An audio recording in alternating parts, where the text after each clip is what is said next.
ਫਿਰ ਢੀਲ ਵਾਲਿਆ ਵਾ ਤੇਰੀ ਕਿੰਨੀ ਦਾਤ ਕੀ ਫਰਿਆਦ ਕਰਦੀ ਏ।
ਸਰਾਣੇ ਨਾਲ ਦੁੱਧ ਰੱਖਣ ਤੇ ਕਦੇ ਹੋਸ਼ ਵਸਾਰ ਨਾ ਸੁੱਤੀਆਂ ਨੇ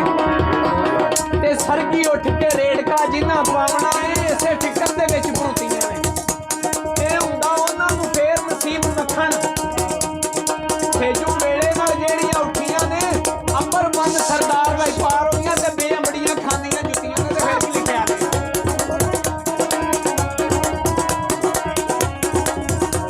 ਮੁੰਡੀ ਬੋਲ ਕੇ ਬੋਲਣਾ ਨੇ ਬੋਲਿਆ ਕਰ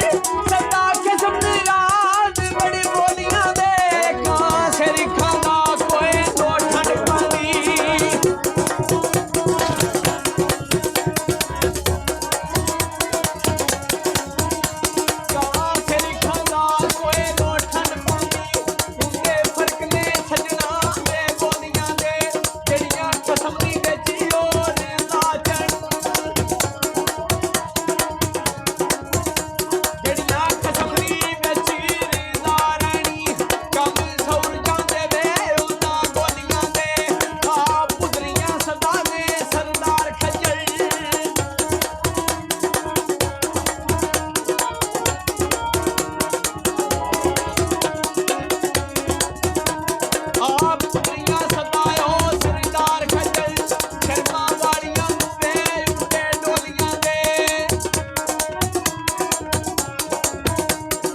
ਫੇਰ ਲਿਖਿਆ ਨੇ ਹਾਂਜੀ ਸਾਈਂ ਲਿਖਿਆ ਖਾਣਾ ਪਾ ਕੇ ਪੀਰ ਦੀ 11ਵੀਂ ਦਾ ਇਹ ਖਾਣਾ ਪਾ ਕੇ ਪੀਰ ਦੀ 11ਵੀਂ ਦਾ ਬੇਅਦਬ ਨਹੀਂ ਇਸ ਨੂੰ ਖਾ ਸਕਦਾ ਇਹ ਕਰਾਮਤ ਤੇ ਗੌਸ ਦੀ ਬਦਮ ਅੰਦਰ ਮੁਨਕਰ ਕਦੀ ਵੀ ਕਦਮ ਨਹੀਂ ਪਾ ਸਕਦਾ ਤੇ ਖਾਣੇ ਜਿਸ ਤੇ ਪਾਕ ਕਲਾਮ ਪੜੀਏ ਉਹ ਗੰਦੇ ਮਿਹਦਿਆਂ ਵਿੱਚ ਨਹੀਂ ਜਾ ਸਕਦਾ ਮੁਨਕਰ ਗੌਸ ਦਾ ਜਿਹੜਾ ਸਰਦਾਰ ਸਾਈਆਂ ਫੈਜ਼ ਨਬੀ ਦੇ ਘਰੋਂ ਤੇ ਨਹੀਂ ਪਾ ਸਕਦਾ ਤੇ ਫਿਰ ਕੀ ਲਿਖਿਆ ਨੇ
ਚੀਖਾ ਦੀ ਅੱਗ ਉੱਥੇ ਸਾਈਂ ਹੋਰਾਂ ਕੋਲ ਗੱਲਾਂ ਲਿਖੀਆਂ ਨੇ